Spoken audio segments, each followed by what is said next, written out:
오늘 우리에게 주신 하나님의 말씀은 요한복음 1장 9절에서 13절의 말씀입니다. 요한복음 1장 9절에서 13절의 말씀 우리 한 목소리로 함께 읽겠습니다.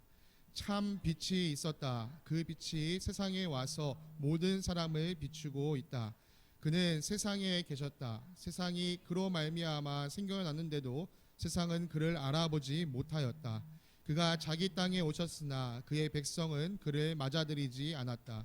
그러나 그를 맞아들인 사람들, 곧 그 이름을 믿는 사람들에게는 하나님의 자녀가 되는 특권을 주셨다. 이들은 혈통에서나 육정에서나 사람의 뜻에서 나지 아니하고 하나님에게서 났다. 아멘. 네, 자리에 앉으시겠습니다.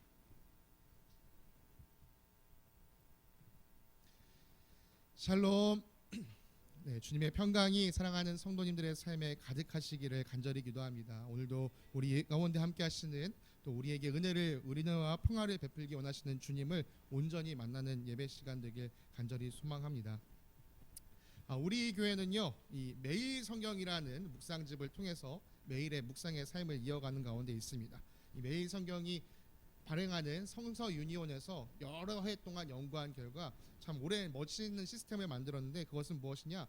매일 성경을 따라서 6년간 끊임없이 묵상을 하시면 여러분이 성경을 한 번 다 읽으실 수 있습니다. 그러니까 매일 성경이 그렇게 편집이 되어 있습니다. 특히 또 올해 2026년이요, 그 첫 번째 지금 시작입니다. 그래서 지금부터 6년간 여러분들이 매일 성경을 사용하시면 성경을 내가 한 번 다 읽을 수 있구나. 여러분, 그러면 우리가 이제 매년 성경 통독을 교회에서 하고 있으니까요, 우리가 6년이 지나면 사실 우리 교인들은 7번 성경을 읽을 수 있는 놀라운 은혜가 있습니다. 목사로서 우리 모두가 그 은혜를 경험하게 되기를 간절히 소망합니다. 그 마음을 담아서 여러분 1, 2월 묵상집은 사비를 드려서 여러분들께 선물을 드렸습니다. 여러분 이 묵상집 보실 때마다 이게 하늘이 이유식 값이구나 생각하시면서 사명감을 가지고 묵상을 해주시면 감사하겠습니다.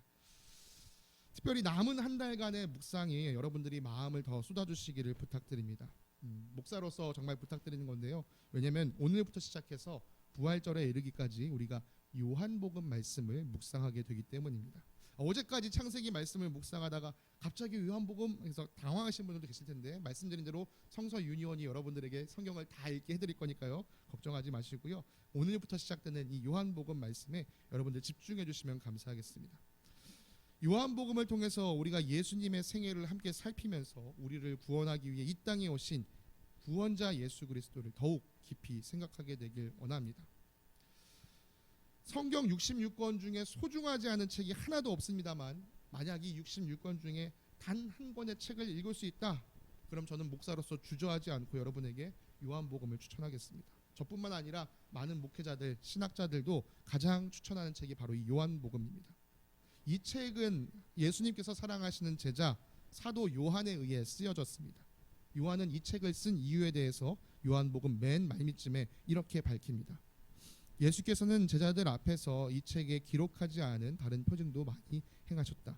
그런데 여기에 이것이나마 기록한 목적은 여러분으로 하여금 예수가 그리스도요 하나님의 아들이심을 믿게 하고, 또 그렇게 믿어서 그의 이름으로 생명을 얻게 하려는 것이다. 네. 요한은요, 이 책을 쓰면서 이 책을 읽는 사람들이 예수님이 그리스도이시다, 우리의 구원자 메시아이시다, 그분이 하나님의 아들이시다, 이것을 믿게 되고 그것을 믿어서 그 이름을 힘입어 생명을 얻게 되기를, 영생을 얻게 되기를 원하는 마음으로 이 책을 썼습니다. 다시 말해서 우리 그리스도인들이 고백하는 신앙 고백, 이 책을 읽는 사람이 그 신앙 고백을 할 수 있게끔 만들어주고 싶었던 것이죠. 그래서 모든 성경책들이 다 중요함에도 불구하고 그 중에서 이 한 권을 콕 집어서 여러분에게 추천하고자 하는 것입니다. 이 자리에 앉아 계신 분들이 이 2달간의 묵상을 통해서 요한복음의 말씀을 꼼꼼히 읽으시면서 요한이 소개하는 하나님의 아들 그리스도 예수님을 온전히 만나게 되기를 간절히 바랍니다.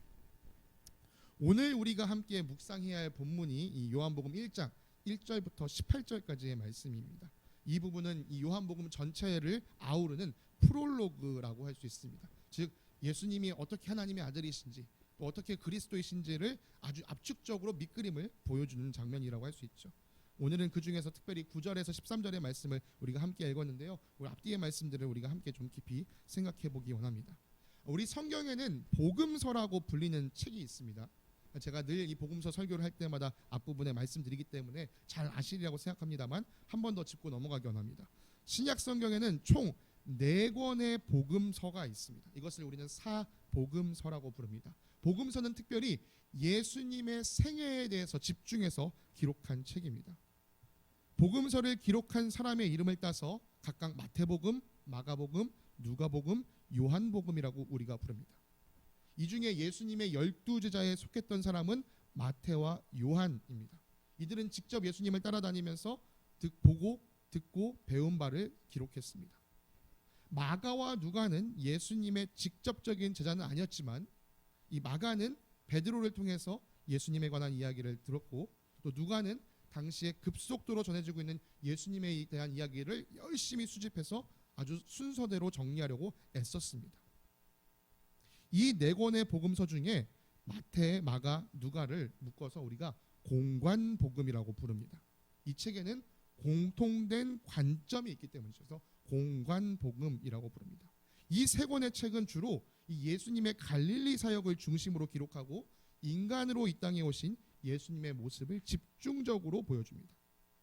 많은 성경학자들은 아마 마가복음이 가장 먼저 기록되고 이후에 마태와 누가가 마가복음을 참고하여서 마가복음에 기록되지 않은 이야기들, 생략된 이야기들을 추가적으로 더 기록했다라고 이야기합니다. 그리고 맨 마지막에 이 사도 요한이 요한복음을 기록했습니다. 네, 요한은요 자기의 복음서를 쓰기 전에 이미 이 세 복음서의 존재를 알고 있었습니다. 그 내용을 알고 있었어요. 그리고 나서 우리 예수님을 소개할 때 이 내용이 들어가야 하는데 이 세 권의 복음서가 소개해주지 못했던 다른 모습, 다른 관점을 가지고 예수님을 소개해주고 있는 것이죠. 복음서는 예수님의 생애를 다룬다라고 말씀드렸습니다. 여러분, 누군가의 생애를 다룬다라고 한다면 맨 처음 이야기는 무엇으로 시작해야 될까요? 그렇죠. 누군가의 생애를 이야기하려면 누군가의 탄생에서부터 이야기를 다뤄야 할 것입니다. 그런데 여러분, 우리가 잘 아는 예수님의 탄생 이야기는요 사실 마태복음과 누가복음에만 기록되어 있습니다. 마가복음은 정말 그 긴박한 상황에서 예수님의 공생애에 대해서 전했기 때문에 이 탄생 이야기는 생략하고 예수님께서 침례 받으시는 것에부터 이야기를 시작해 나갑니다. 마태와 누가는 마가가 생략했던 예수님의 탄생 이야기를 다루고 있는데요. 특별히 마태는 예수님의 가문의 계보를 설명하면서 이분이 우리에게 약속된 왕으로 오신 예수님이다라는 것을 선포했습니다. 누가는 마태보다 더 자세하게 아주 세밀하게 기록을 합니다. 그래서 누가는요 예수님의 오실 길을 준비하는 침례 요한의 이야기에서부터 시작을 해서 침례 요한의 탄생부터 시작해서 예수님의 탄생까지 차근차근 기록해 줍니다. 오늘 우리가 살핀 요한복음은 예수님의 탄생 이야기를 다루지 않습니다. 대신에 예수님의 탄생보다 훨씬 앞의 이야기로서 복음서를 열어갑니다. 요한복음 1장 1절에서 3절까지의 말씀 함께 읽겠습니다. 태초에 말씀이 계셨다. 그 말씀은 하나님과 함께 계셨다. 그 말씀은 하나님이셨다. 그는 태초에 하나님과 함께 계셨다. 모든 것이 그로 말미암아 창조되었으니 그가 없이 창조된 것은 하나도 없다. 네, 요한은요 예수님의 이야기를 예수님의 탄생에서 시작하는 것이 아니라 태초에서부터 시작합니다. 근데 사실 여러분, 우리가 지금 방금 읽은 본문에는 어디에도 예수님이라는 표현이 등장하지 않죠. 대신에 말씀이라는 것을 요한이 강조하면서 이야기하고 있습니다. 요한은 이 말씀이 곧 예수님이시다라는 이야기를 뒤에 이어나가면서 합니다. 이어지는 요한복음 1장 14절 말씀을 보면요, 요한은 자신이 소개했던 그 말씀이 사람의 몸을 입고 이 땅에 오셨다. 그래서 우리는 그분을 통해서 영광, 곧 하나님 아버지께서 그에게 주신 외아들의 영광을 보았다라고 말합니다. 그러면서 요한은 그 말씀, 내가 아까 말했던 그 말씀이 누구야? 예수님이야 라고 이야기해주고 있는 것이죠. 그래서 우리가 아까 함께 읽었던 이 말씀이라는 자리에 예수님을 대신 넣어 읽어도 전혀 어색하지 않습니다. 태초에 예수님이 계셨다. 그 예수님은 하나님과 함께 계셨다. 그 예수님은 하나님이셨다. 그 예수님은 태초에 하나님과 함께 계셨다. 모든 것이 그 예수님으로 말미암아 창조되었으니 예수님 없이 창조된 것은 하나도 없다. 요한이 가장 먼저 말하고 싶었던 게 이거예요. 예수님은 하나님이십니다. 예수님은 하나님이십니다. 그분은 태초부터 계셨으며 온 세상을 창조하셨습니다. 여러분, 요한의 이 복음서를 읽는 사람들은요, 딱 이 부분을 읽자마자 번뜩이면서 창세기의 말씀을 떠올릴 수밖에 없습니다. 여러분, 하나님께서 온 세상 천지 만물을 만드실 때 무엇으로 만드십니까? 말씀으로만 만드십니다. 뭐 이렇게 하지 않고 말씀으로 뭐가 있어라, 뭐가 생겨라 하면 그 말씀의 능력으로 무엇이 생겨납니다. 바로 하나님의 그 말씀이 하나님과 함께 있었고 그 말씀이 곧 하나님이다라고 요한은 이야기합니다. 사실 이 부분이요 선뜻 이해되지 않을 수 있습니다. 아니 어떻게 말한 이 화자와 그 말이 동일 대상으로 할 수 있지? 말한 사람이 진짜 존재고 말은 하나의 현상 아닌가? 사라지는 거 아닌가? 그런데 여러분 조금만 더 깊게 생각하면요, 말과 그 말을 한 사람은 동일하다는 것을 우리가 알 수 있습니다. 실제 우리 생활에서도 이런 것들을 우리가 경험하고 나죠. 여러분, 정치권을 보면요, 사람들이 종종 하는 말이 있습니다. 오늘 나의 적은 과거의 나 자신이다. 정치인들이요, 자기가 했던 옛날의 말을 제대로 지키지 못해서 사람들이 아니 과거에 당신은 그렇게 얘기했는데 왜 당신은 그 말을 지키지 않습니까? 네, 과거에 내 자신이 했던 그 말이 나를 오늘 공격하고 있는 것이죠. 말은요 한순간으로 사라지지 않습니다. 말은 그대로 살아서 말을 한 사람과 동일시됩니다. 요한은 이 간단한 놀라운 진리 안에서 예수님을 발견했습니다. 예수님께서 말씀으로 하나님과 함께 하시며 천지를 창조하셨습니다. 예수님은 곧 하나님이시다. 이것이 매우 간단한 문장 같지만요, 사실 이것을 믿는 것은 간단하지만은 않아 보입니다. 많은 사람들이 여전히 예수님이 하나님이시다는 사실을 받아들이지 못해서 예수님을 믿지 않는 경우가 많습니다. 특히 오늘 우리는 예수님을 믿느냐, 예수님을 하나님으로 믿느냐 마느냐, 이것이 내 한 사람의 어떤 사고의 차원에서 일어나는 문제라면, 요한과 동시대를 함께 살았던 사람들은요, 이 사실을 믿느냐 마느냐는 단순한 신념의 문제가 아니었습니다. 이 믿음을 고백한다는 것으로 인해서 그가 삶에서 포기해야 하는 것들이 너무나도 많았기 때문입니다. 여러분, 가장 먼저 예수님을 믿고 따른 사람들은 유대인들이었습니다. 유대인들은 어떤 사람들이었죠? 유일하신 한 하나님만을 믿는 사람들이었습니다. 구약 성경에는 하나님께서 유일하시다는 이야기가 반복적으로 등장합니다. 근데 이 이야기가 왜 있는 것입니까? 이스라엘의 주변 나라들이 섬기는 거짓 우상들과 비교해서 하나님만이 유일하시다라는 것을 선포하기 위해서 구약은 계속해서 그것을 이야기합니다. 그런데 사람들의 사고에서는 하나님이 유일하시다, 하나님이 유일하시다, 이게 이제 굳어버리기 시작한 거예요. 그 유일신 사상을 가진 사람들에게는 그리스도인들의 고백, 곧 육신을 입고 이 땅에 오신 예수님이 하나님이시다라는 고백을 받아들일 수 없었습니다. 여러분, 예수님께서 십자가에 못 박히신 이유는 무엇입니까? 예수님께서 내가 하나님의 아들이라는 것을 인정했기 때문입니다. 하나님의 아들이라는 말은 내가 곧 하나님과 본질상 똑같다라는 것을 의미합니다. 유대인들의 지도자들이요, 이 대제사장들과 율법학자들과 바리새파 사람들이요, 예수님께서 하나님의 아들이심을 인정한 것 때문에 신성모독이다라고 예수님을 정죄하면서 그분을 십자가에 못 박여 죽였습니다. 그런데 계속해서 예수님을 믿는 사람들이 예수님은 하나님과 동등하시다라고 고백하고 살아갑니다. 유대인들 입장에서 그리스도인들은 눈엣가시입니다. 그리스도인들을 좋아할 수가 없었습니다. 그렇다면 다양한 신을 믿었던 이방 사람들, 즉 로마인들이나 그리스 사람들에게는 그리스 사람들에게 그리스도인들은 환영받았을까요? 그렇지도 않습니다. 왜냐하면 그리스도인들은 성부, 성자, 성령 삼위일체 하나님만이 유일하신 참 하나님, 유일하신 참 신이라고 고백했기 때문입니다. 그리스 로마 신화를 좋아하시는 분들은 아시겠지만요, 당시 사람들은 다양한 신을 모시고 섬겼습니다. 특별히 로마는요, 그들의 황제마저도 신격화하는 일을 했었습니다. 그런데 그리스도인들은 그 모든 것들을 다 거짓으로 취급했습니다. 그러니 이방 사람들이 보기에도 이 그리스도인들은 달갑지 않은 거예요. 예수님을 하나님으로 고백하는 사람들은 달갑지 않은 존재인 겁니다. 그렇게 예수님을 하나님으로 고백하는 사람들은 유대인들에게도 이방인들에게도 환영받지 못하고 오랜 시간 핍박받는 사람들이 되었습니다. 그럼에도 불구하고 그리스도인들은 예수님을 하나님으로 고백하는 것을 멈출 수가 없었습니다. 왜냐하면 그것이 그들에게는 생명보다도 더 귀한 진리였기 때문입니다. 요한은요, 자신과 같이 믿음을, 예수님을 하나님으로 고백하는 믿음을 가지고 힘든 시간을 보내고 있는 사람들에게 우리의 고백이 참되다라는 것을 다시금 상기시켜주고 있는 것이죠. 계속해서 3절 후반부터 5절의 말씀을 함께 보기 원합니다. 창조된 것은 그에게서 생명을 얻었으니 그 생명은 사람의 빛이었다. 그 빛이 어둠 속에 비치니 어둠이 그 빛을 이기지 못하였다. 하나님 말씀으로서 예수님은 하나님과 동등하시다라고 이야기한 요한은요, 곧바로 이 책을 읽고 있는 사람들의 시선을 빛을 바라보게 합니다. 여러분, 요한이 사용하는 이 언어 사용법을 잘 익히셔야 합니다.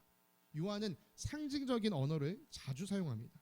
이 요한복음뿐만 아니라 여러분들이 요한 서신이나 또한 요한 계시록을 읽으실 때도 그 부분을 여러분들 염두하고 읽으셔야 합니다. 여기서 빛은 문자 그대로의 어떤 광선을 의미하는 것이 아닙니다.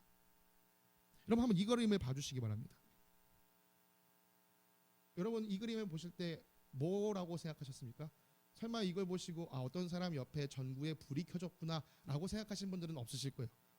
이 사람이 뭔가 아이디어가 떠올랐구나, 이 사람이 뭔가 생각이, 깨달음이 있구나. 여러분, 빛은 그런 것을 표현할 때 사용됩니다. 빛은 무엇인가를 깨우치는 것을 상징하죠. 요한은 말씀이신 예수님을 통해 우리가 창조되었고 그 말씀으로 인해 우리가 생명을 얻었다라고 말합니다. 여기서 말하는 생명도 우리가 단순히 생각하는 어떤 이 바이탈 사인이 아닙니다.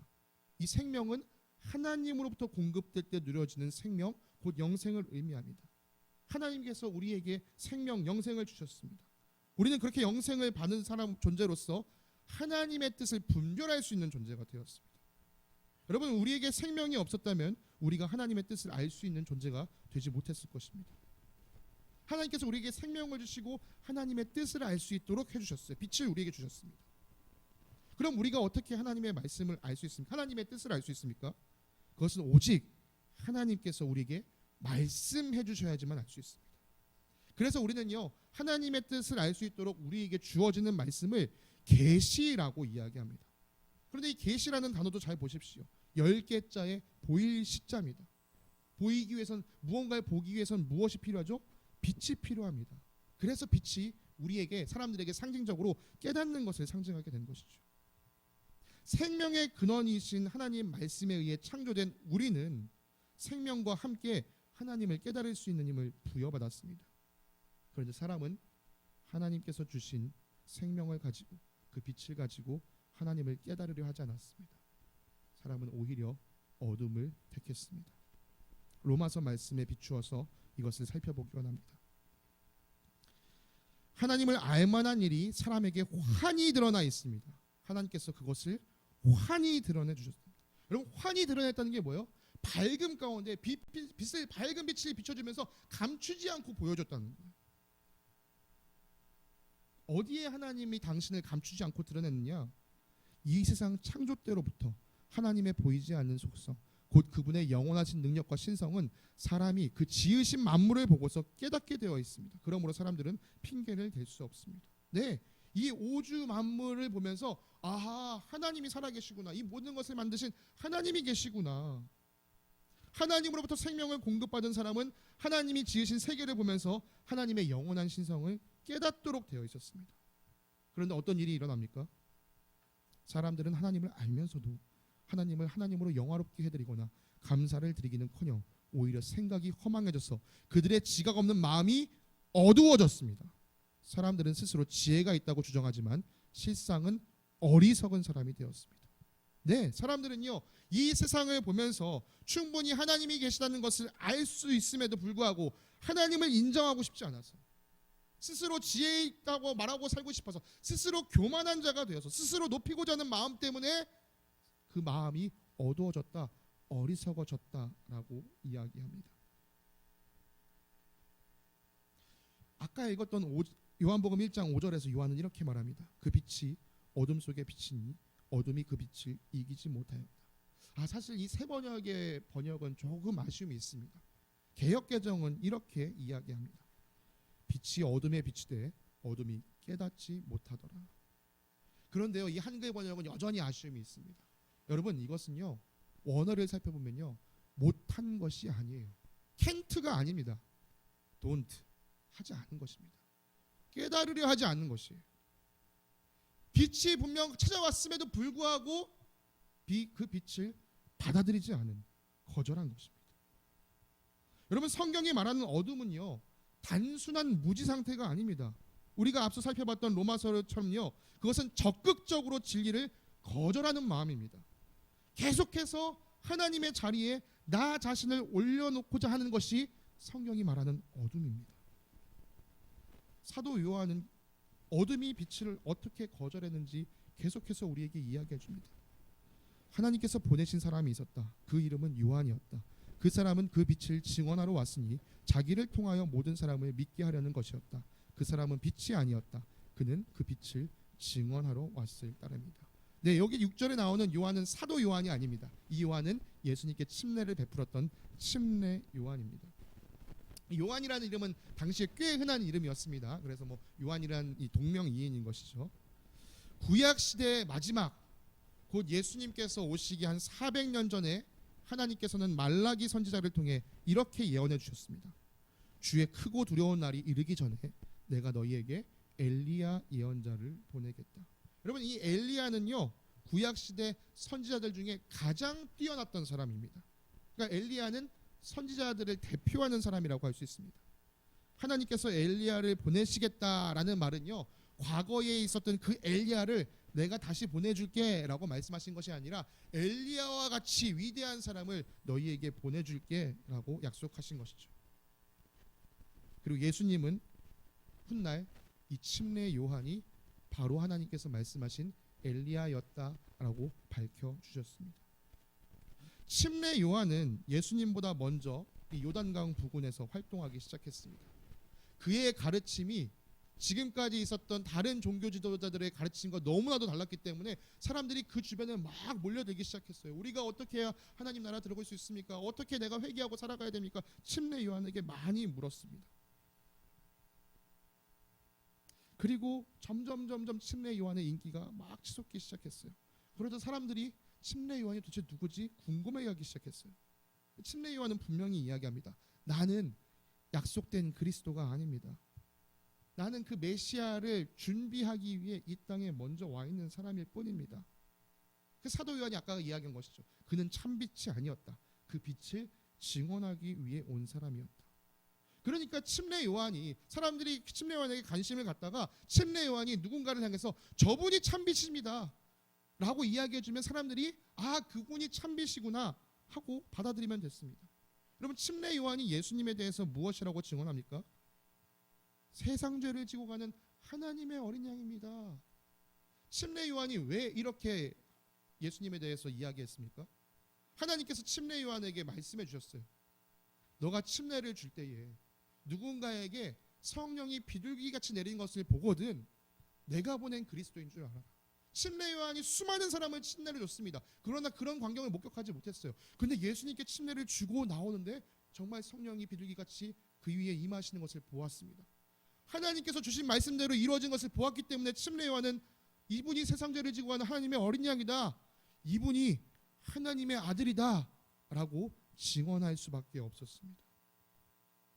침례 요한은 이 증언을 받아들이면 되는 일이었어요. 그런데 오늘 우리가 함께 읽었던 본문 말씀을 살펴보기 원합니다. 참 빛이 있었다. 그 빛이 세상에 와서 모든 사람을 비추고 있었다. 그는 세상에 계셨다. 세상이 그로 말미암아 생겨났는데도 세상은 그를 알아보지 못하였다. 그가 자기 땅에 오셨으나 그의 백성은 그를 맞아들이지 않았다. 네, 하나님의 말씀, 우리에게 하나님께서 주시기 원하시는 진정한 계시인 예수님께서 이 땅에 오셨습니다. 그분을 주의 깊게 살펴보면, 그분의 생애를 주의 깊게 살펴보고 또 그분에 대해서 증언하는 침례 요한의 이야기를 들으면 아, 저분이 하나님께서 약속하신 메시아이구나 라는 것을 누구도 부정할 수 없었습니다. 근데 놀라운 일이 생깁니다. 세상이 그로 말미암아 생겼음에도 불구하고 세상이 그를 알아보지 못하였다라고 합니다. 여러분 여기서도 잘 생각해 보세요. 여기서 원어도 알아보지 못하였다라고 되어 있었을까요? 알아보지 않았다라고 되어 있었을까요? 네, 세상이 그분을 알아보지 않았다, 알아보려 하지 않았다. 세상이 그분을 거절했습니다. 세상이 그분을 거절한 이유를 11절에서 분명하게 드러내줍니다. 그가 자기 땅에 오셨으나 그의 백성은 그를 맞아들이지 않았다. 여기서 자기 땅, 그의 백성은 1차적으로 이스라엘 나라와 이스라엘 민족을 의미합니다. 하나님의 말씀이 다스리는 나라, 곧 율법을 따르는 민족, 이 민족이 예수님을 받아들이지 않았죠. 그들은 결국 예수님을 거절하고 죽여버렸습니다.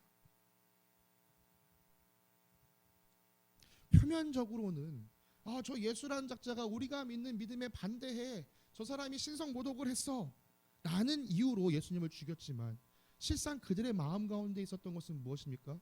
예수님의 치솟는 인기 때문에 우리 종교 지도자들의 자리가 빼앗길 것 같아.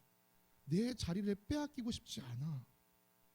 다시 말해서 그들은 이 땅에 오신 왕을 모시는 백성의 삶을 택한 것이 아니라 여전히 내 스스로 주인이 된, 왕이 된 삶을 살고 싶었기 때문에 예수님을 거절했습니다. 그런데 모든 사람들이 예수님을 거절한 것은 아닙니다. 많은 사람들이 거절한 것과 달리 빛으로 오신 예수님을 맞아들인 사람들이 있습니다. 예수님을 믿는 사람들이 있습니다. 여러분, 우리가 지금까지 살펴봤던 이 요한의 이야기를 종합해봐서 생각해봐야 합니다.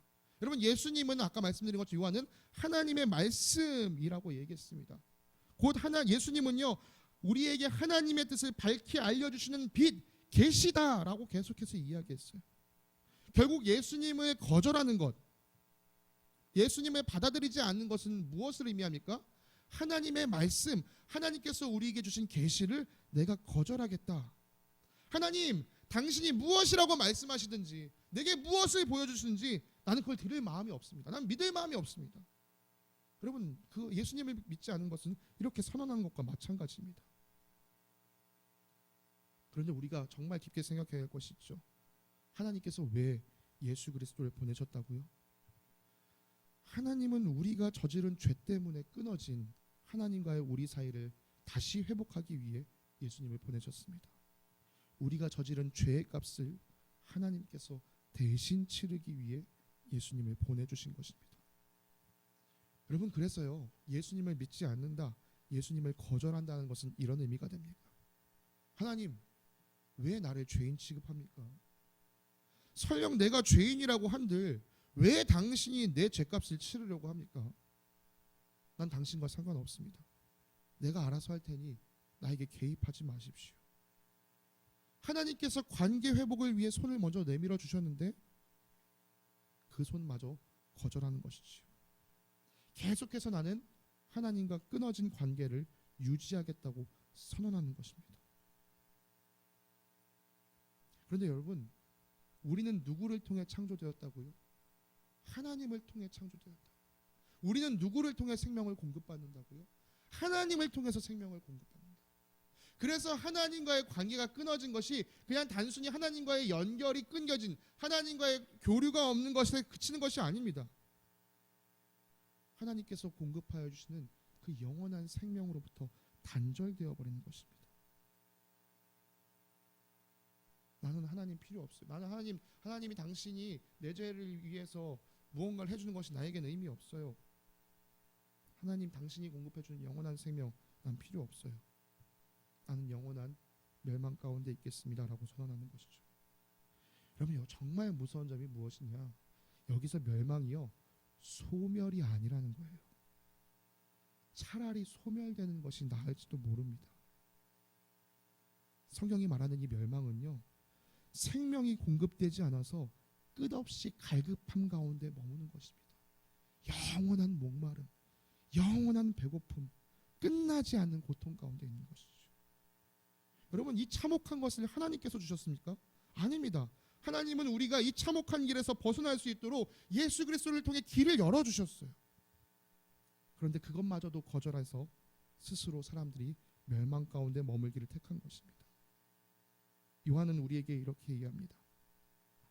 이들, 곧 이렇게 예수님을 맞아들인 사람들, 예수님을 믿는 사람들은 혈통에서나 육정에서나 사람의 뜻에서 나지 아니하고 하나님에게서 났다.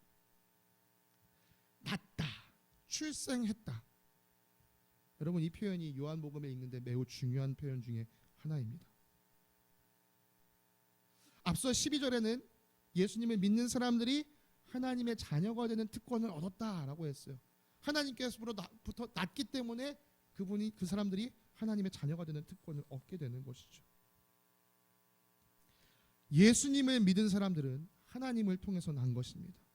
여러분, 출생을 한번 생각해 보시기 바랍니다. 아기는 출생을 통해서 생명을 얻습니다. 아기가 이 출산 과정에서 할 수 있는 것이 있습니까? 아무것도 없습니다. 아기는 자신을 낳아주시는 분을 전적으로 의지해야 합니다. 출생을 통하여 생명을 누리게 되지만 생명을 누리게 된 이 아기 입장에서는 이 출생의 모든 과정이 능동적인 행위가 아니라 자기에게 일어난 수동적인 사건이 됩니다. 이 일을 이루시는 분을 전적으로 의지할 때 그 일이 일어나게 됩니다. 태어나는 것은 내가 한 일이 아니고 나에게 일어난 일입니다. 요한은 말합니다. 하나님의 자녀가 되는 것은 혈통으로 되지 않습니다. 당시 유대인들은 우리만이 하나님의 선택받은 민족이야, 아브라함의 자손만이 하나님의 백성이야 라고 이야기했습니다. 그러나 요한은 이야기합니다. 하나님의 백성, 하나님의 자녀가 되는 것은 그런 어떤 민족적인 혈통을 따라 되는 것이 아닙니다. 요한은 말합니다. 하나님에게 자녀가 되는 것은 육정을 통해서 되는 것도 아닙니다. 여기서 육정은요, 인간의 의지를 나타냅니다. 와, 내가 어떻게든 하나님의 자녀가 되겠어 라는 어떤 우리의 열심이나 노력에 의해서 막 우리가 수양하고 돌을 닦는다고 해서 하나님의 자녀가 되는 것이 아닙니다. 또한 요한은 그것이 사람의 뜻에서 나지 않는다라고 이야기합니다. 여기서 사람이라고 번역된 단어의 원어의 의미는 가장, 한 집안의 가장을 의미하는 단어입니다. 곧 이것은 권위를 나타내는 것이죠. 하나님의 자녀가 되는 것은 이 땅의 어떤 권위, 특별히 어떤 종교적인 권위의 인정을 받아서 되는 것도 아닙니다. 하나님의 자녀가 되려면 오직 하나님을 통해서 나야만 합니다. 하나님을 전적으로 의지할 때 그 믿음의 출생이 우리에게서 이루어지는 것이죠. 출생이 전적으로 낳아주시는 분을 의지해야 하듯이 우리가 고백하는 믿음의 고백의 내용도 살펴보면 하나님을 전적으로 의지하는 것입니다.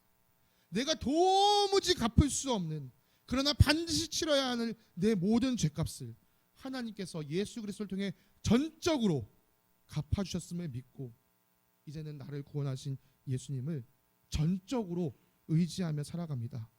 여러분, 이것이 바로 그리스도인들의 신앙 고백입니다. 아니, 그러니까요, 도대체 왜 하나님이 나를 위해 죄값을 치러주냐고요. 어떤 사람들은 이 대답에 대해서요, 합리적이고 이성적인 답을 찾고자 애씁니다. 그러나 여러분, 아무리 여러분이 막 노력하고 애써도요, 여러분의 마음을 시원케 할 명쾌한 답을 내리지 못할 것입니다. 합리와 이성에서 찾아지는 것이 아니에요.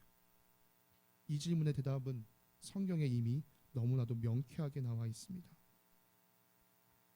하나님께서 세상을 이처럼 사랑하셔서 외아들을 주셨으니 이는 그를 믿는 사람마다 멸망하지 않고 영생을 얻게 하려는 것이다. 저와 여러분을 향한 하나님의 변함없는 사랑, 그 사랑이 우리를 위해 예수 그리스도를 내어주신 이유입니다. 하나님께서는 예수 그리스도, 자신이 가장 아끼고 소중하게 여기는 그 외아들 예수 그리스도를 이 땅에 보내셔서 우리에게 내가 너를 사랑한다, 내가 너를 사랑한다 라고 직접 말씀해 주셨고 보여주셨습니다. 이 사랑을 있는 그대로 받아들이는 우리들이 되기 원합니다. 그렇게 우리가 하나님과의 다시 그 온전한 관계, 하나님을 아버지라고 부를 수 있는 그 특권을 누리며 살아가는 삶을 살아가기를 간절히 소망합니다. 이 시간 허락하신다면 잠시 앉은 자리에서 우리가 함께 기도하기 원합니다.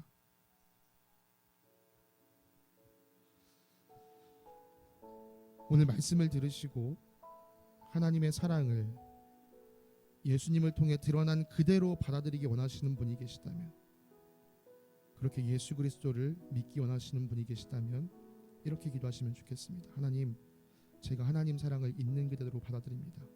내 힘과 내 지혜와 내 노력으로 이 사랑을 깨닫는 것이 아니라 주님께서 예수님을 통해 보여주신 그 사랑 그대로 내가 받아들이기 원합니다.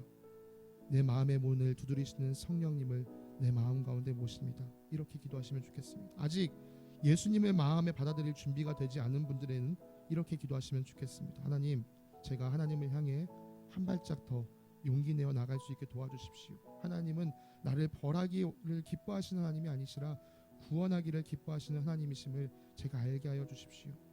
그리고 이미 예수 그리스도를 믿는 믿음 안에서 주님이 주시는 은혜를 온전히 누리고 계신 분이 계시다면 이렇게 기도하시기 바랍니다. 하나님, 예수 그리스도를 통하여 하나님의 사랑을 온전히 알게 하시니 감사합니다. 주님의 은혜로 하나님의 자녀가 되는 특권을 누렸습니다. 주님, 제가 이 세상에서 하나님의 자녀답게 이 세상을 살아갈 수 있도록 도와주시옵소서. 우리 잠시 각자의 마음 상황에 맞게 주님 앞에 간절히 기도하며 나아가기 원합니다. 사랑과 은혜 풍성하신 주님 감사합니다. 아버지, 내가 무엇이기에 이 땅에서 하나님의 자녀의 삶을 누리게 하시는지요.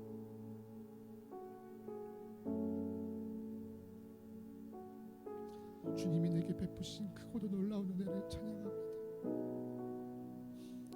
나에게 이 믿음을 선물로 허락하신 하나님을 찬양합니다. 하나님, 주님께서 주신 은혜에 감사하며 이 땅을 살아가는 주의 자녀 되기를 간절히 소망합니다. 내 마음 가운데 예수 그리스도를 통해 드러난 하나님의 사랑에 늘 감사하는 아버지 고백이 넘치게 하여 주시고, 또 이 사랑을 이 세상 가운데 나누기를 기뻐하며 살아가는 주의 자녀 되게 하여 주시옵소서.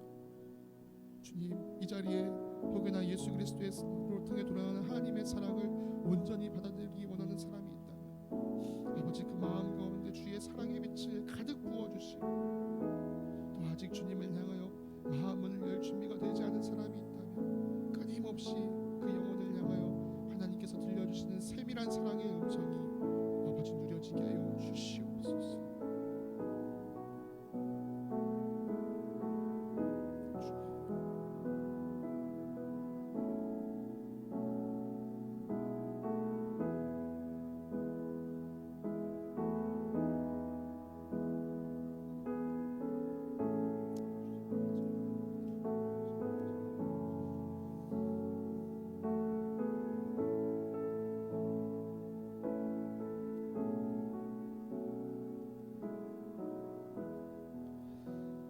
사랑과 은혜가 풍성하신 하나님 아버지 감사합니다. 예수 그리스도를 믿는 믿음을 우리에게 허락하신 하나님을 찬양합니다. 주님, 이는 혈통으로나 육정으로나 사람의 뜻으로 날 수 있는 것이 아닌 전적으로 우리가 하나님을 의지하며 나아갔을 때 주님께서 우리에게 허락하여 주시는 선물임을 믿습니다. 하나님, 이 귀한 믿음 붙들고 이 땅 가운데서 하나님 자녀답게 살아가는 저희들 되게 하여 주시고, 또 특별히 아직 이 사랑을 온전히 누리지 못하여서 하나님 앞에 마음을 열지 못하는 사람들에게 주님의 사랑으로 그들을 섬기며 살아가는 저희들 될 수 있도록 도와주시옵소서. 우리를 통하여 하나님의 사랑이 이 땅 가운데 가득 드러나게 되기를 간절히 소망합니다. 주님, 하나님의 자녀의 삶을 살아갈 수 있도록 우리를 붙드시고 도와주시옵소서. 우리와 함께 하시는 주님께 감사드리며 거룩하신 우리 주 예수 그리스도의 이름으로 기도드립니다. 아멘.